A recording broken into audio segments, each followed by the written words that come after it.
Edino, yoza fin, mutaleki azate, oza suka, libulu zanga suka, mokako soa, kende, donc yoleki, fin. Suivez www.panzasangoyacongo.com. Une image, yenda zo panza sango ya Congo, babi sango ya Congo ko panza na wapi? Babi Edino image. Sali image. Bonjour à tous, je suis Aimé Bossitampen, propriétaire de Boss Brother TV. En tout cas, bandeko, nous avons un plaisir ma casse na CPLI. Enfin de Boss Brother TV écoute na satellite. Donc, ils ont na Congo Mubimba. Namboka kuna élection, makambo élection na makambo ya machine à voter. Yo etake moi na mboka. Okoloba nini?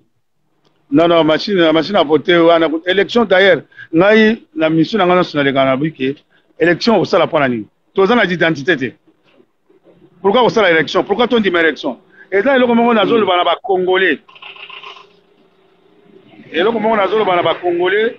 Il faut que les Congolais, il y a mis il a la il faut que les mis.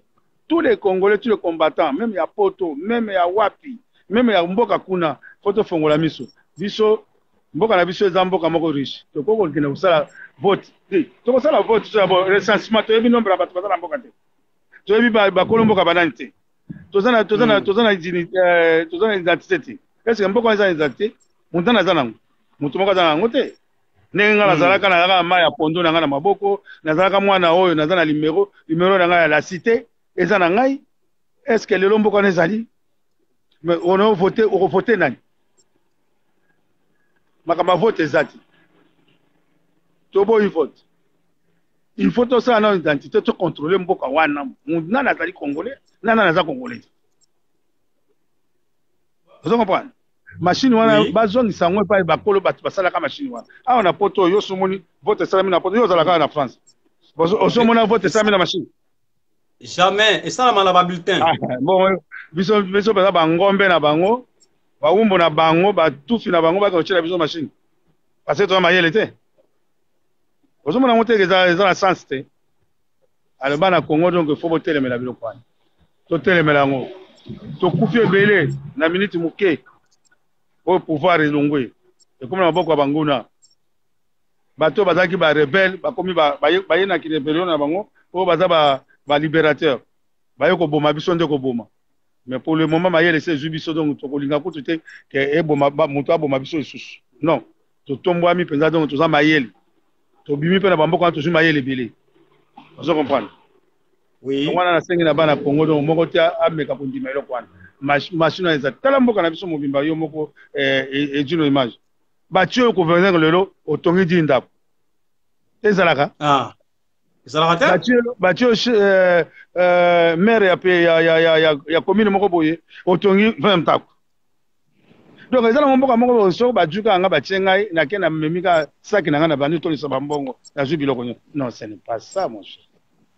Toko zonga suna biloko na te parce que to continue biloko na bongo bana na biso bakoko na biso bazande bana na biso bazande bazaka na souffrance fa tobo ya biloko tobo ya ngopela libela toko tia mboka wana mwana mboka après mwana mboka azana 5 ans na ye vote salami to banome batu esali parce que yende mutu akobimisa identité ya mutu na mutu vous comprenez to commencer na identité d'identité mutu na mutu ezwami batangi batu noso nombre na bango bu directement mwana wana alors yenda ko kamba mboka après ce que ba to komi ko tambola de temps en temps ndenge mboka ezali mais to sala vote na kabila na ba Rwandais na ba Burundi bazo kopesa biso makele kuna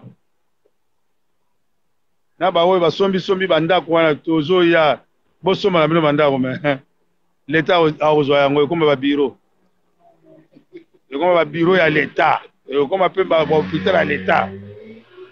Voilà, nous avons déjà à l'avance. Nous avons un clair. Mais nous avons un toya. Toya ko jambon wana oyo tokaki yango pana ye. Ozonga sango na place. Merci Kangala machine de guerre, merci Kangala machine de guerre, Mouna Mujinga, vraiment Zolanda biso toujours, maire na biso BMG, na kati ya Limoges na Mouna, bazolanda biso, ndeto sala émission boye. Na mozo circuler Kofi Olomide a eu une interview il y a pas longtemps, il y a 2, 3, 4 jours, na Nati Lokole.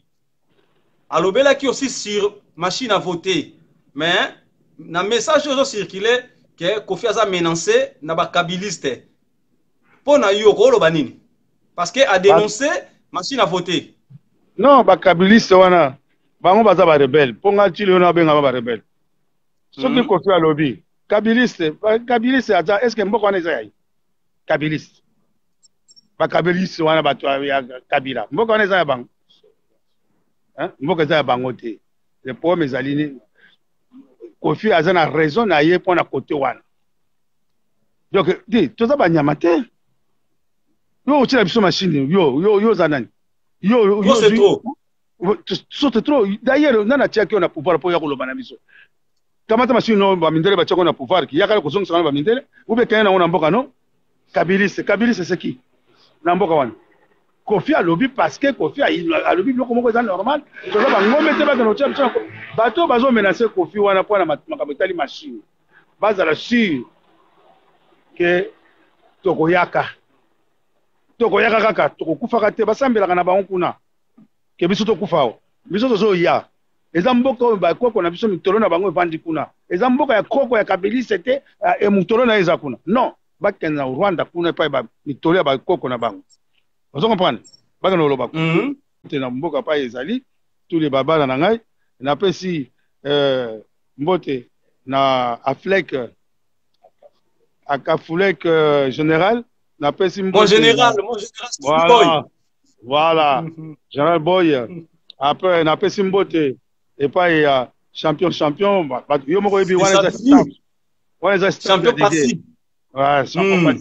na pesi mbote na Marie chérie Marie na France bisous à trop mbote no yango wana na kati ya Paris na pesi mbote maman Irène maman Irène Bengazi toujours et puis na pesi staff à Bengazi mo mbote o yango ndezo soutenir kangala machine de guerre président Kalume Willy mbote à trop bon na pesi mbote na Gino Bilele il n'a pas de tamba bango basala de guerre azala mbote à trop bon na pesi mbote na Kinshasa et pas ya directeur non na Kinshasa pas directeur technique na ngai ya mukolo se mukolo smoking donc ala na ngai bien na nazo tindra message na pesi mbote pas ya lo mama Doudou lo mama na pesi mbote na ba chéri tout oyo balela machine de guerre ba mbote ba bisou na bino trop allez na pesi mbote na pesi mbote na maman Mégé na pesi mbote na maman Mégé à trop mbote à trop bisou à trop maman Mégé alors bye bye Edino yoza fin mutaleki azate oza suka libulu zanga suka mokako swa kende donc yo leki fin. Suivez www.panzasangoyakongo.com. Ino image yenda zo panza sango ya Kongo babi sango ya Kongo ko panza na wapi babi edino image sali image. Bonjour à tous, je suis Aimé Bossitampen, propriétaire de Boss Brother TV. En tout cas, bandeko, nous avons un plaisir makasi na sepeli enfin de Boss Brother TV écoute na satellite. Donc, ils ont na Congo Mubimba.